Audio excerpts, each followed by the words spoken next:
പേര്. ഞാൻ CBIയിൽ 3.5 വർഷം കേരളത്തിലും ഒരു വർഷത്തോളം ഞാൻ ഡൽഹിയിലും DIG ആയിട്ട് ജോലി ചെയ്തിട്ടുണ്ട്. അത്രയും സമയം ഉണ്ടായിട്ടുള്ള അനുഭവം അന്ന് വാജ്പേയിയുടെ സർക്കാരിൻ്റെ കീഴിലായിരുന്നു. അപ്പോൾ അത് ആണ് എൻ്റെ ഒരു ആദ്യമായിട്ടോ ഇങ്ങനെയും രാഷ്ട്രീയ പാർട്ടി ഉണ്ടോ, ഒരു അഴിമതി കേസിനകത്ത് വിളിച്ച് പറയുന്നില്ല, അവരുടെ തന്നെ പാർട്ടിക്കാരാണെങ്കിൽ പോലും അവർ പറയുന്നില്ല രക്ഷപ്പെടുത്താൻ.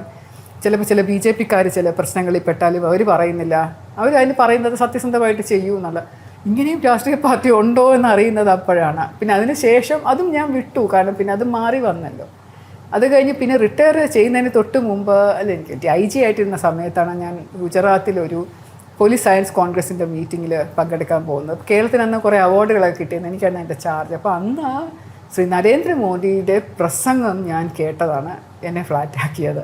അദ്ദേഹത്തിൻ്റെ ഫാനായിട്ട് മാറിയത് അതിനുശേഷം. അദ്ദേഹത്തിൻ്റെ ഒരു പ്രസംഗം ഉണ്ടായിരുന്നു, പോലീസും പൊതുജനങ്ങളും എങ്ങനെയാണ് സയൻസ് പോലീസുമായിട്ട് ലിങ്ക് ചെയ്യുന്നത് എന്നൊക്കെയുള്ള ഒരു പ്രസംഗം. ഹിന്ദിയിലാണ് സംസാരിച്ചത്, പക്ഷേ അമേസിങ് സ്പീച്ച്. ആ സമയത്ത് ഞാൻ അദ്ദേഹത്തിൻ്റെ ഫാനായി. അതിനുശേഷം പിന്നെ അങ്ങോട്ട് രാഷ്ട്രീയത്തിൽ നിന്ന് നമ്മൾ രാഷ്ട്രീയ പ്രവേശനം എന്ന് പറയുന്നത് എൻ്റെ സ്വപ്നത്തിലുണ്ട്, എൻ്റെ രക്തത്തിലുണ്ടെന്നൊന്നും എനിക്ക് തോന്നിയിട്ടേ ഇല്ല. റിട്ടയർമെൻറ്റിന് ശേഷം പലപ്പോഴും പല ആൾക്കാരും എന്നെ സമീപിച്ചിട്ടുണ്ട്. ഇനി ആപ്പൊക്കെ പല പ്രാവശ്യം വന്ന് എന്നോട് ചോദിച്ചതാണ്. അപ്പോൾ പലരും എന്നോട് പറഞ്ഞിട്ടുണ്ട് ഈ പാർട്ടിയിൽ പ്രവർത്തിച്ചുകൂടെ. അപ്പോൾ ഞാനൊന്നും സമ്മതിച്ചിട്ടില്ല. എൻ്റെ ആഗ്രഹം ഒരിക്കലും പൊളിറ്റിക്കൽ പാർട്ടിയിൽ ചേരുക എന്നുള്ളതായിരുന്നില്ല. എനിക്ക് എഴുതണം, എനിക്ക് യൂട്യൂബ് ചാനൽ, സ്വസ്ഥമായ ജീവിതം, അതൊക്കെയായിരുന്നു.